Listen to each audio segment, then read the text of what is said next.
Hey everybody, it's Chris, and I am back to do another piece of my butterfly series. So I'm working on the 5x15 cradled wood. This has been primed with the Zinsser 123 Bullseye Primer. I've used the 3M edge lock on the edge of the cradled wood, as well as some painter's tape, just to make sure that my sides and the bottom of it stay a little less messy.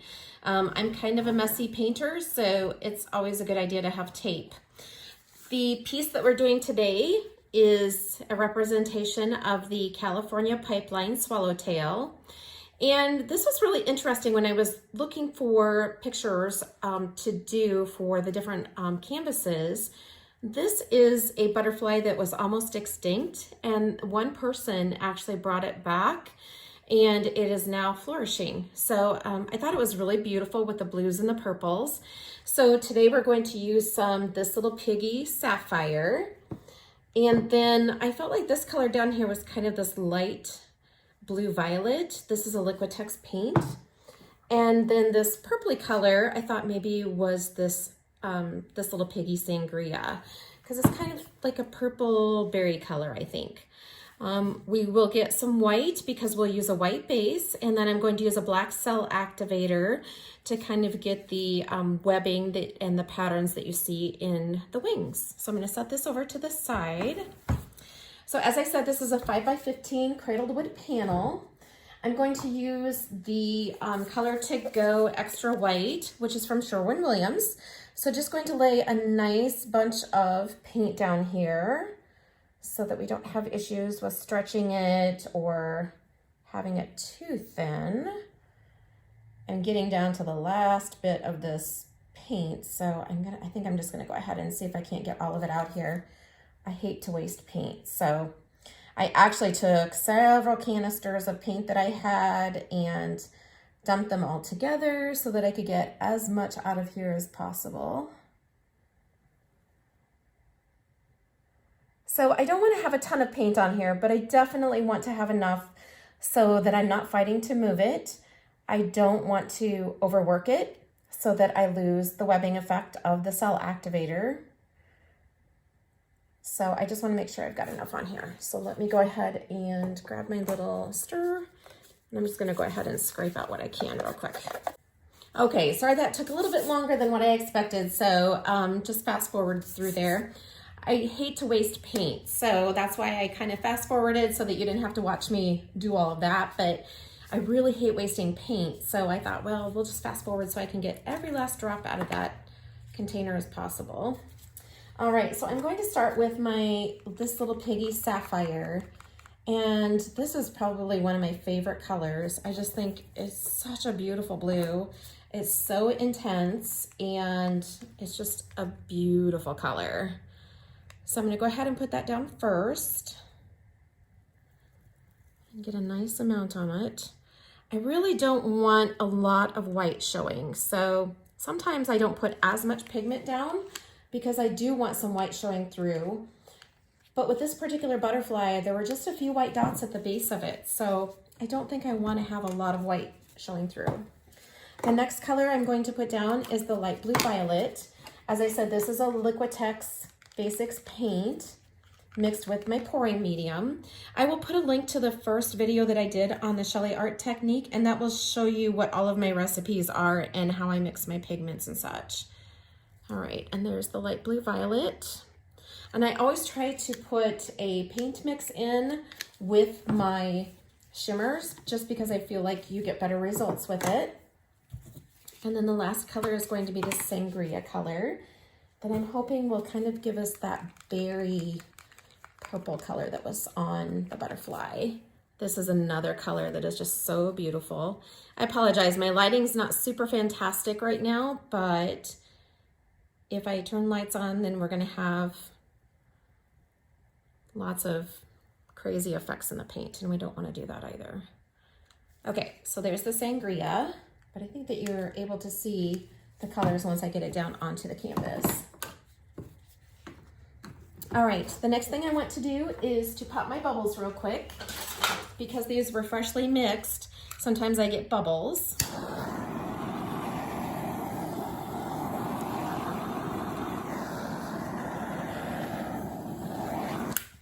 And I feel like I have better results if I pop the bubbles first. I've got one bubble up here that's pretty good size, so I'm just gonna go ahead and stick a toothpick in it. I think I might have cooked it a little bit. You do need to be careful when you're using a torch on these guys because it's very easy to heat it too much and to kind of cook it, if you will. I'm just gonna pop these guys. I just don't, this is the one thing that I wish I could avoid more with this technique is the little bubbles, because it's not very pretty if the bubbles pop after you've got your painting done. Okay, so there's all of our pigments. I'm going to use this little plate that I have here. I've got some cell activator on there, but I'm just going to add a little bit more. And this is cell activator made with the Australian Floetrol. It was worth every penny that I spent on it. I really do feel like it makes a huge difference in the technique. And then this is the little palette knife that I'm going to use. So what I'm going to do is go ahead and dip my palette knife into my cell activator like so. And then I'm just going to go ahead and move through to create that movement with the cells. Now, the one thing that I will tell you is that when I'm making a painting like this, I do strive to go through all of my colors and not have just pools of color like you see here. But I do like to kind of go in different directions. And I like to go off of the canvas. You can see that we've got a little bit of white there, so that's why I wasn't too concerned about having some white, having that white not necessarily showing and putting all of that paint on there. I really love the black cell activator. I think that I get much better results with that than I do with the white. But I will say that with the Australian Floetrol, even my white is really pretty. So I'm just wiping my little palette knife off with each swipe so that I'm not making a really muddy mess.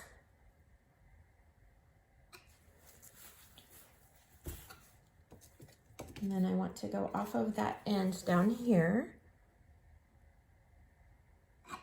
just to help blend those colors together. And then I think right here.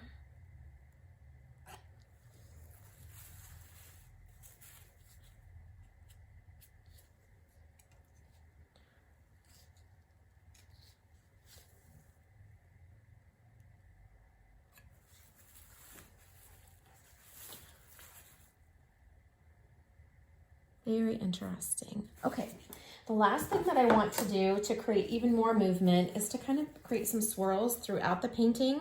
I'm just using a small paintbrush, as you can see, and I'm just going to use the end of it. The great thing about this is that I can take an area like here where I don't have a lot of cool stuff going on, and you can see that I've got that sangria kind of just sitting there. So what I can do is just take this and create something a little more interesting there. And I'm going to do the same thing here.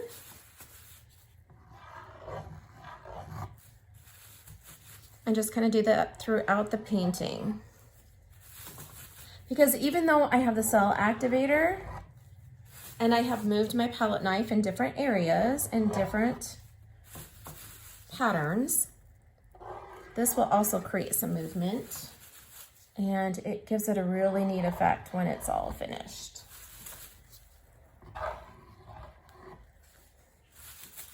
It's kind of a way to create something where there's not a lot of excitement. And there we go. I think that's beautiful. Okay. So let's see if I can tip this little guy so that you'll still be able to see it. I do think that we are going to tip off of the front first. Now, I apologize for my lighting, but if I have my lights on, then we get the glare of my overhead lights, which is not very pleasant in a painting. But I hope that by tipping this kind of towards the window, you'll kind of see the shimmer of the pigments as I'm tilting. There we go. Now while I have the paint down on this end, I'm going to go ahead and tip off of this side as well. Wow, those are really beautiful colors. Just gonna go off of this corner down here and then back. And I apologize, I know it's not super beautiful for your view right now. Trying to keep you in focus here. So just gonna go off of this bottom corner here. This is why I wanna make sure that I have enough paint on the canvas, on the surface, so that I'm not losing all the beautiful webbing, but I'm able to get everything covered. Here we go. And then I'm just gonna go off of this bottom corner here while I have the weight of the paint down here.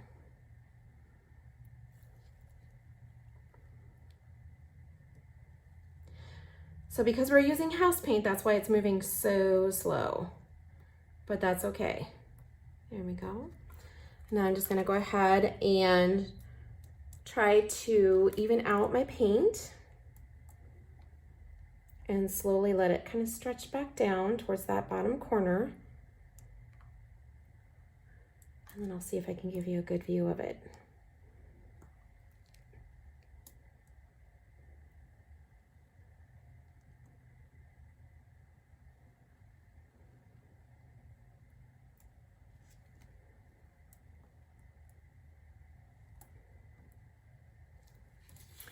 Okay, I'll set this back down and we'll see.